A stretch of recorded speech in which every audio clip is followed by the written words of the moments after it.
Soit la plus grande fraude jamais vue au Sénat des États-Unis. Tu es une honte pour cette situation. Lâche. Et au mieux, un bouffon politique. C'était le directeur du FBI, Kash Patel, qui s'en prenait au sénateur Adam Schiff lors d'une audition au Capitole qui s'est passée de l'assassinat de Charlie Kirk aux questions toujours sans réponse sur Jeffrey Epstein. Patel témoignait devant la commission judiciaire du Sénat sur ces deux questions et d'autres. C'est alors que la situation est devenue très tendue, très vite. Nous analyserons le témoignage de Patel, les réactions et leur signification. Bienvenue dans Sidebar, présenté par Law & Crime. Je suis Jesse Weber. Eh bien, c'était l'une des audiences de surveillance les plus tendues de ces dernières années. Le directeur du FBI, Kash Patel, a témoigné sous serment devant la commission judiciaire du Sénat pendant plusieurs heures. Les sénateurs demandaient des réponses sur divers sujets, les esprits chauffés, Epstein, Charlie Kirk. Donc, si vous ne l'avez pas vu ou si vous voulez la version condensée de certains des moments forts, la voici. Je veux dire, à un moment donné, Patel regarde à travers l'estrade le sénateur Adam Schiff, et vous savez, il n'a rien retenu. Être la plus grande fraude jamais vue au Sénat des États-Unis. Vous êtes une honte pour cette époque. Et un total. Lâche. Vous Êtes au mieux un bouffon politique. Oui, on va y arriver. Revenons d'abord en arrière. Voyons pourquoi cette audience a marqué le pays et s'est concentrée sur deux sujets explosifs, n'est-ce pas? L'assassinat de l'activiste conservateur Charlie Kirk et les questions toujours non résolues concernant les dossiers de Jeffrey Epstein. Maintenant, si vous vous souvenez, le 10 septembre, juste vers midi, Charlie Kirk a été abattu. En quelques heures, le directeur du FBI, Kash Patel, a mis l'enquête en avant. Il avait publié des mises à jour en temps réel sur les réseaux sociaux, ce que les critiques disent avoir semé la confusion et peut-être compromis l'affaire. C'était une allégation, Patel a défendu son approche, parlant de transparence. Et lorsque la commission judiciaire du Sénat s'est réunie quelques jours plus tard, il ne s'agissait pas seulement de l'affaire Kirk. Le sujet est revenu, mais les sénateurs ont aussi examiné la gestion des dossiers Epstein par Patel, le licenciement d'agents du FBI et sa loyauté envers Donald Trump. Et nous n'allons pas nous engager dans ce terrier politique. Ce n'est pas le but de cette parenthèse, mais nous allons nous en tenir strictement au témoignage de Patel en ce qui concerne l'enquête Kirk et Jeffrey Epstein.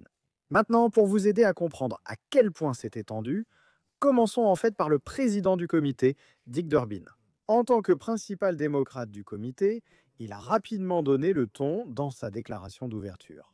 Il a accusé Kash Patel de politiser le FBI, de faire passer des tests de loyauté, de mal gérer la communication avec le public après la mort de Charlie Kirk. Le président Biden a maintenu le directeur Wray, un républicain de longue date, qui avait été nommé à ce poste par le président Trump. Après sa réélection, dans une démarche sans précédent, le président Trump a évincé le directeur Wray et a nommé Kash Patel, sans doute le directeur du FBI le plus partisan de l'histoire. Le directeur Patel est arrivé au FBI avec une mission politique et il l'a exposée en détail par écrit.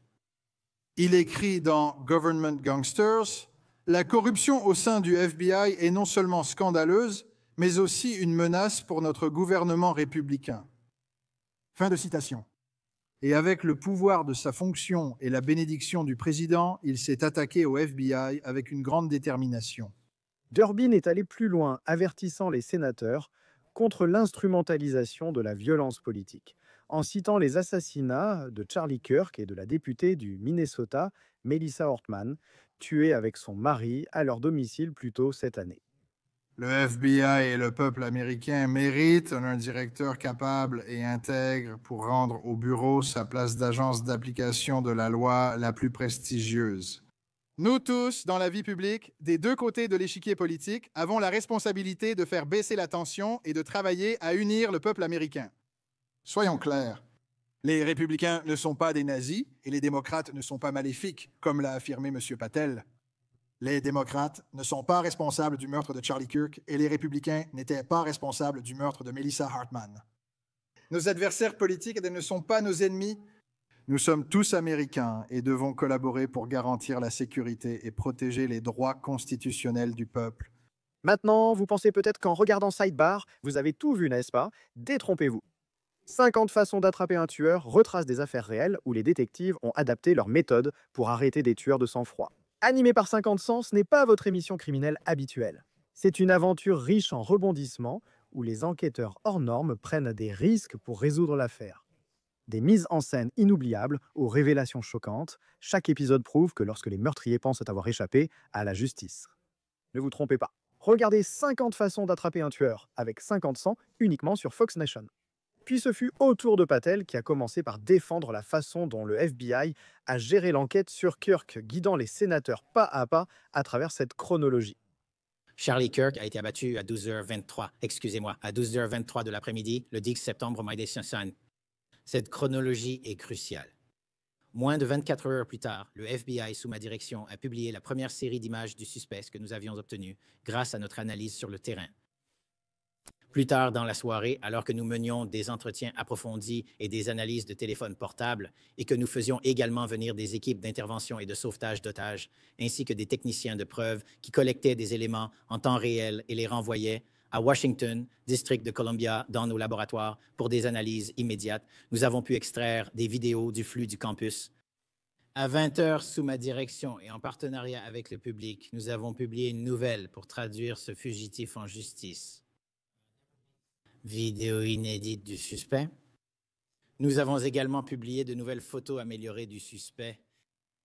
Et quelques heures plus tard, ce suspect était en garde à vue suite à l'interrogatoire du propre père du suspect qui a déclaré « Quand j'ai vu la vidéo que vous avez diffusée, j'ai reconnu mon fils, je l'ai confronté et il a été remis aux autorités compétentes. » Ainsi, le FBI collabore avec le public comme promis en étant transparent et en partageant des informations essentielles pendant la traque des suspects dans l'assassinat de Charlie. Nous avons reçu plus de 11 000 signalements rien que dans les premières 24 heures. Nous avons reçu 16 000 soumissions via notre plateforme de médias numériques et nos lignes de signalement. C'est une grande quantité de documents à examiner. Je remercie le président Trump et la procureure générale Pam Bondi pour leur soutien et les ressources dédiées à cette enquête et aux autres. Je remercie aussi nos collègues de l'Utah, le bureau du gouverneur, la sécurité publique et les shérifs locaux. Depuis ma prise de fonction au FBI, la coopération entre forces locales et d'État a toujours été essentielle, ici comme ailleurs. Et nos équipes in Salt Lake City, nos agences spéciaux responsables à travers le pays, nos techniciens de laboratoire à Quantico, qui se sont dépêchés de terminer l'analyse des preuves afin que le public puisse obtenir les réponses dont il a besoin. Ces personnes ont travaillé toute la nuit sans dormir pendant des jours d'affilée. Elles méritent d'être félicitées. Elles ne doivent pas être attaquées. Et regardez, c'était sans doute l'un des moments les plus forts de Patel, n'est-ce pas? Présenter le travail du FBI comme rapide, coordonné, transparent, et que cela soit consigné, n'est-ce pas? Charlie Kirk, suspecté du meurtre de Tyler Robinson, a été arrêté 33 heures après la fusillade. Même les détracteurs de Patel au Congrès ont dû reconnaître cet exploit, pour lequel il a été félicité à l'audience. Mais Kash Patel a également dû répondre à des questions incisives sur le rôle des réseaux sociaux dans la violence politique. Le sénateur Lindsey Graham l'a interrogé sur le rôle que des plateformes comme Discord, que vous connaissez probablement tous maintenant, ont pu jouer dans l'affaire Kirk, et si cela a contribué à radicaliser des Américains. Après l'assassinat de Charlie Kirk, il semble qu'il y ait un refrain commun à tout le monde, et c'est l'effet des réseaux sociaux. Pensez-vous que les réseaux sociaux sont l'un des instruments qui radicalisent l'Amérique et incitent à la violence? Eh bien, ce n'est pas le cas. Ma conviction est basée sur les données, et les données montrent que les réseaux sociaux sont totalement incontrôlables en matière de radicalisation. Tout à fait. Alors, qu'est-ce qu'il vient de dire? Ce type est le directeur du FBI. Il affirme que les réseaux sociaux sont incontrôlables. La liberté d'expression est importante, mais on ne peut pas crier au feu dans un théâtre. Oui, monsieur. La liberté d'expression ne vous permet pas d'aller en ligne et de manipuler un enfant à des fins sexuelles. D'accord, la liberté d'expression ne vous permet pas d'aller sur Internet et, en gros, d'inciter quelqu'un à tuer une autre personne, n'est-ce pas? Absolument pas. Donc, si c'est illégal hors ligne, ça devrait l'être aussi en ligne, d'accord, quelle que soit la loi. Oui, monsieur. Ce n'est pas parce que... Vous êtes en ligne, cela vous donne une carte de sortie de prison. Non, monsieur. Et lorsque la discussion s'est tournée vers Discord, c'est la plateforme de discussion où le suspect Kirk, Tyler Robinson, aurait laissé entendre ce qu'il avait fait ou aurait prétendument avoué. Le sénateur Josh Hawley a demandé à Patel si d'autres étaient impliqués dans cette discussion. Et il s'avère, selon Patel, qu'il y avait beaucoup d'autres personnes impliquées dans cette discussion. Et des rapports indiquant que le FBI enquête sur un réseau plus large de groupes potentiellement au courant des plans du tireur. Pouvez-vous préciser ce sujet en poursuivant vos déclarations publiques? Comment le FBI travaille-t-il pour trouver d'autres complices potentiels, des personnes qui auraient pu être au courant des plans du tireur, des personnes qui auraient pu l'encourager? Y a-t-il une mise à jour à ce sujet? Donc, en ce qui concerne notre approche lors des interrogatoires, nous contactons immédiatement la famille et la communauté. Nous avons mené ces enquêtes et interrogatoires avec les forces de l'ordre local. Nous continuons, car ceux proches du suspect sont, espérons-le, ceux qui en savent le plus sur lui, ses croyances et son idéologie. En plus de cela, malheureusement, il a été divulgué qu'il y avait une discussion sur Discord. Et pour ceux qui ne le connaissent pas, c'est un salon de discussion en ligne pour les jeux vidéo auquel le suspect participait. Donc, ce que nous faisons, ce que nous avons déjà fait, c'est une sorte de procédure légale, pas seulement sur Discord, afin que les informations que nous avons recueillies soient conservées et maintenues dans une posture de preuve que nous pourrions utiliser lors de poursuites judiciaires si cela devait être décidé. Nous enquêterons aussi sur toute personne impliquée dans ce salon Discord. D'accord, les rapports publics indiquent que le fil Discord a compté jusqu'à 20 utilisateurs de plus. On dirait que vous décidez de vérifier tout cela pour voir si c'est exact. Qui d'autre aurait pu être sur ce fil de discussion? Ce qu'ils auraient pu savoir, est-ce que c'est juste de dire cela? C'est plus que ça. Nous vérifions tout. C'est bien plus que 20? Oui, monsieur. Et vous gérez tout ça? Ensemble. Chaque chose. Oui, fantastique. Je veux aussi évoquer Discord, car le Washington Post a révélé que Robinson aurait envoyé des messages à des amis sur cette plateforme après la fusillade, où il aurait avoué le crime avant son arrestation. Il aurait écrit à 19h57 heure locale dans l'Utah. « Et les gars, j'ai une mauvaise nouvelle. C'était moi à l'UVU hier. Désolé pour tout. Je vais voir un ami shérif bientôt. Merci pour les bons moments et les rires. Vous avez été formidables. Merci à tous. » Au fait, dans un article du journaliste Ken Klippenstein, où il a apparemment publié des messages de ce chat Discord, cela se passe après ce prétendu message de Robinson.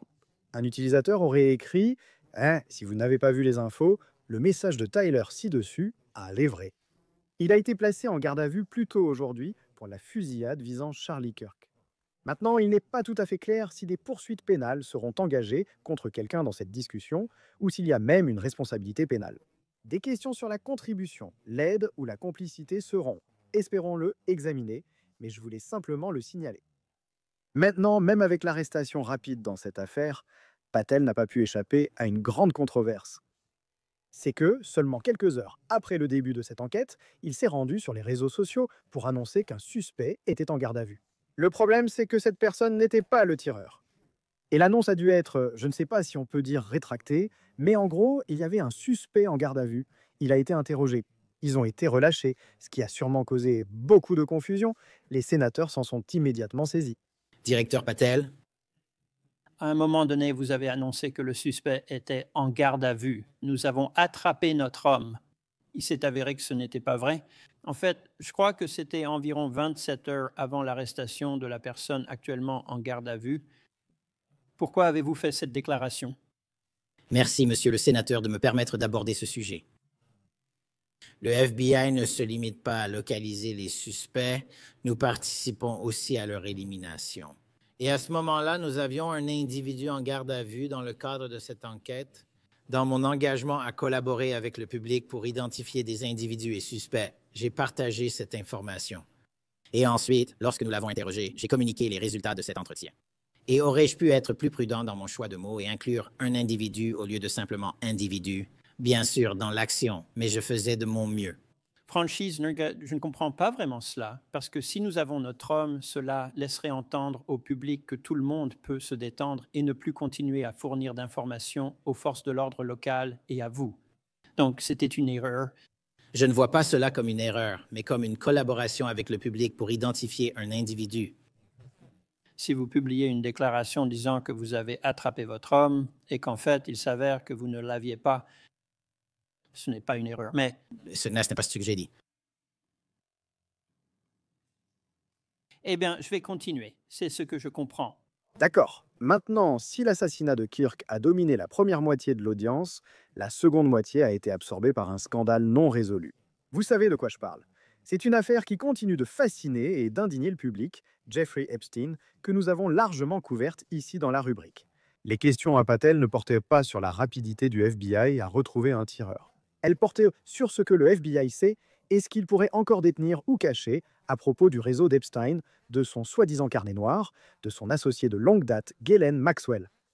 Le sénateur John Kennedy a commencé avec une question qui visait directement le cœur de la curiosité du public. Qui d'autre, le cas échéant, Epstein a-t-il fait circuler? Je souhaite vous interroger sur les dossiers Epstein. Avez-vous vu les dossiers Epstein? Je n'ai pas toujours examiné l'intégralité moi-même, mais une bonne partie. Serait-il juste de dire que M.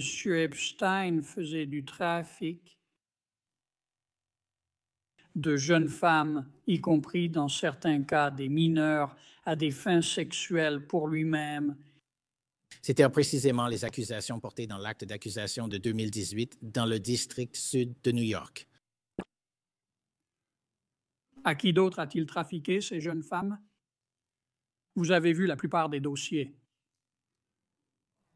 À qui, si ce n'est à lui-même, Epstein a-t-il fait le trafic de ces jeunes femmes? Lui-même, il n'y a aucune information crédible.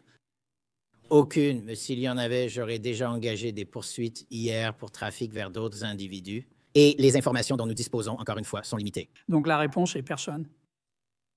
Selon nos informations. Dans les dossiers. Dans le dossier de l'affaire. Et j'ajouterai juste une chose à cela. Donc Ghislaine Maxwell a été condamnée, n'oublions pas, pour avoir trafiqué des victimes vers Epstein, et uniquement Epstein. Mais Kennedy a pressé Patel au sujet de la transparence, à savoir si le bureau allait tout publier ou si des ordonnances judiciaires et des limites légales allaient garder certaines parties de ce dossier cachées au public. Et je comprends que le département et l'agence ont décidé de les publier en coopération avec une commission de la Chambre. Est-ce exact? Oui, monsieur. Vous les publiez progressivement, c'est bien ça? Nous publions autant que possible, mais nous sommes limités par 3 ordonnances judiciaires différentes. Et le département est retourné voir chacun de ces juges pour demander la levée ou la suspension de ces ordonnances. Et chacun de ces juges a refusé. Allez-vous tous les publier ou au moins autant que possible? Nous publierons tout ce que la loi permet et continuons à collaborer avec la Chambre sur la demande d'assignation. Nous avons largement respecté cette exigence, mais nous continuerons à publier tout ce que la loi nous autorise à publier. D'accord, je vous encourage vivement à le faire. Cash, ce problème ne disparaîtra pas. Et je pense que la question centrale pour le peuple américain est la suivante. Ils savent qu'Epstein a fait du trafic de jeunes femmes pour des relations sexuelles à son propre profit. Ils veulent savoir à qui, s'il y en a d'autres, il a livré ces jeunes femmes. Et c'est une question tout à fait légitime. Je veux connaître la réponse. Et je pense que vous allez devoir en faire plus pour satisfaire la curiosité compréhensible du peuple américain à ce sujet. Patel a expliqué au comité pourquoi les dossiers sont limités. Les mandats de perquisition des années 2000, l'accord de non-poursuite qui a suivi, la réalité que plusieurs administrations ont eu l'occasion de trouver des pistes qui auraient pu être poursuivies. Ce qui existe dans les dossiers de l'affaire Epstein est le résultat direct des mandats de perquisition limités de 2006 et 2007 qui ont entravé les enquêtes futures à cause de l'accord de non-poursuite.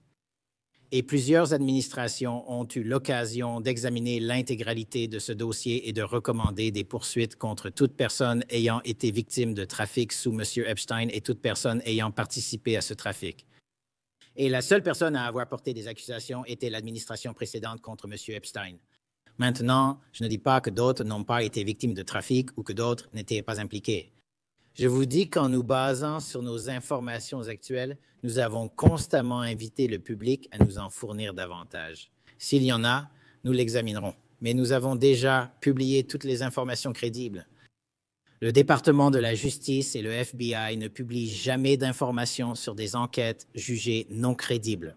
Et nous ne divulguons pas les noms des victimes qui n'étaient pas crédibles. Mais en même temps, nous ne divulguons pas les noms des victimes qui étaient crédibles.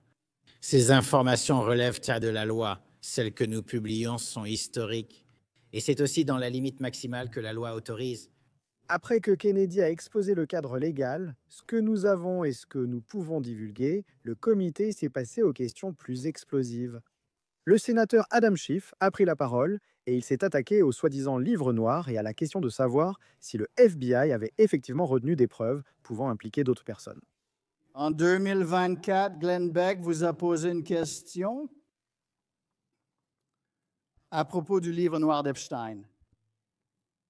Et vous avez dit, il a demandé, qui possède le livre noir de Jeffrey Epstein? Et vous avez répondu, livre noir, le FBI. Il a demandé, qui? Puis vous avez précisé que c'était sous le contrôle direct du directeur du FBI. C'est ce que vous avez dit. Est-ce que c'était vrai, M. Patel? Je vais me fier à votre citation exacte. Je pense que c'était... Ce que vous avez dit à M. Beck et aux partisans du président là-bas, ou bien mentiez-vous? Était-ce... Le carnet noir d'Epstein était-il vraiment détenu par le directeur du FBI? Le FBI possédait le carnet noir. Donc, en tant que directeur du FBI, vous possédez maintenant le carnet noir, non? Cet index a été publié. Donc, vous avez le carnet noir de Jeffrey Epstein? Ce qui est connu sous le nom de carnet noir de Jeffrey Epstein a été publié par nous. Donc, est-ce que vous affirmez aujourd'hui que dans tous les dossiers, Jeffrey Epstein n'a trafiqué personne à part lui-même? Est-ce votre témoignage, M. Kelly? Je n'ai jamais affirmé qu'Epstein n'avait trafiqué qu'une seule personne. A-t-il trafiqué une jeune femme pour quelqu'un d'autre que lui-même? C'était la question de M. Kennedy. Et 3 administrations ont conclu, grâce aux informations obtenues, qu'il n'existait aucune piste d'enquête crédible pour poursuivre ou enquêter sur d'autres personnes. Je précise spécifiquement dans votre témoignage aujourd'hui. Ouais, vous venez de le lire et je l'ai dit il y a 10 minutes alors que le procès-verbal reflète mon témoignage. Je veux juste m'assurer qu'il n'y ait pas de malentendu parce qu'il y a des victimes comme Virginia Giuffre qui ont témoigné autrement, qui ont dit le contraire. Vous affirmez aujourd'hui au peuple américain que la liste d'Epstein ne comporte qu'un seul nom, Jeffrey Epstein. C'est ce que nous sommes censés croire? Ce n'est pas ce que je dis, c'est ce que vous dites. Laissez-moi vous poser une question. Et ensuite, l'audience s'est tournée vers Ghislaine Maxwell, au centre de l'affaire Epstein. Elle a été interrogée récemment par le procureur adjoint Todd Blanche. Souvenez-vous quand elle a dit « Si vous avez rencontré Epstein, il est impossible que cette galerie de personnages extraordinaires, dont certains sont dans votre cabinet et que vous appréciez, soit liés avec lui s'il était louche ou juste pour obtenir des faveurs sexuelles. Un homme qui veut des faveurs sexuelles, il les trouvera. Il n'avait pas besoin d'aller voir Epstein pour ça. » Donc, elle a essentiellement dit que le président Donald Trump n'était impliqué dans rien. Elle a rejeté l'idée qu'il existe un carnet noir ou une liste Epstein. Mais écoutez cet échange. Quand Todd Blanche est allé interroger José Maxwell, elle a dit « Mais est-ce que je pensais vraiment que ces types venaient pour ça? Je ne pense vraiment pas. Si vous aviez rencontré Epstein, il n'y a aucune chance que cette bande de personnages, dont certains sont dans votre cabinet, que vous estimez comme vos collègues et dont vous savez qu'ils seraient avec lui s'il était un type louche parce qu'il voulait des faveurs sexuelles. Alors, laissez-moi vous demander qui sont ces membres du cabinet auxquels José Maxwell, Ghislaine Maxwell fait référence que... Qui faisait partie de la bande de personnages liés à M. Epstein? Qui sont-ils? Le vice-procureur général a osé interroger Mlle Maxwell pendant 2 jours, initiative unique, et nous avons publié toute la transcription. Je n'ai pas enquêté cette transcription sous les yeux. Vous en prenez des morceaux choisis. Puis-je poser une dernière question? Et c'est juste après qu'elle ait donné ce témoignage devant un agent du FBI, entre autres, elle est transférée dans une prison à sécurité minimale qui n'est pas adaptée à une délinquante sexuelle comme elle. Qui a pris cette décision et pourquoi? Le bureau des prisons. Le bureau des prisons a décidé seul. Sans aucune consultation avec Blanche ou qui que ce soit d'autre, ils ont décidé soudainement, après cet entretien, sans aucun lien avec cet entretien, sans aucun lien avec quoi que ce soit qu'elle ait dit, de la transférer dans une prison inadaptée pour une délinquante sexuelle. Vous voulez que le peuple américain croie ça? Vous pensez qu'ils sont stupides?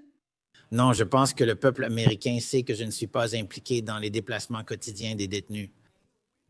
Ce que je fais, c'est protéger ce pays, mener une réforme historique et lutter contre l'instrumentalisation du renseignement par des pays comme l'Europe. Et nous avons maintes fois prouvé que vous êtes un menteur en Russie. Lors du 6 janvier, vous êtes la plus grande fraude ayant jamais siégé au Sénat des États-Unis. Vous êtes une honte pour cette institution et un véritable Lâche. Vous êtes au mieux un bouffon politique. Oui, cette explosion a fait de l'audience un véritable théâtre brut. Pour les auditeurs et téléspectateurs, la vérité du jour est devenue incontestable. Les limites légales et ordonnances européennes du tribunal semblent restreindre ce que le FBI peut ou veut révéler. Mais ces contraintes et les réponses qu'elles produisent, je pense qu'on pourrait dire, on peut affirmer qu'elles ne sont peut-être pas satisfaisantes pour les survivants, pour de nombreux membres du Congrès ou pour le public. C'est tout ce que nous avons pour vous pour l'instant ici sur Sidebar, tout le monde. Merci beaucoup de nous avoir rejoints. Et comme toujours, veuillez vous abonner sur YouTube, Apple Podcasts, Spotify ou partout où elle écoute ses podcasts. Vous pouvez me suivre sur X ou Instagram. Je suis GC Weber, à la prochaine.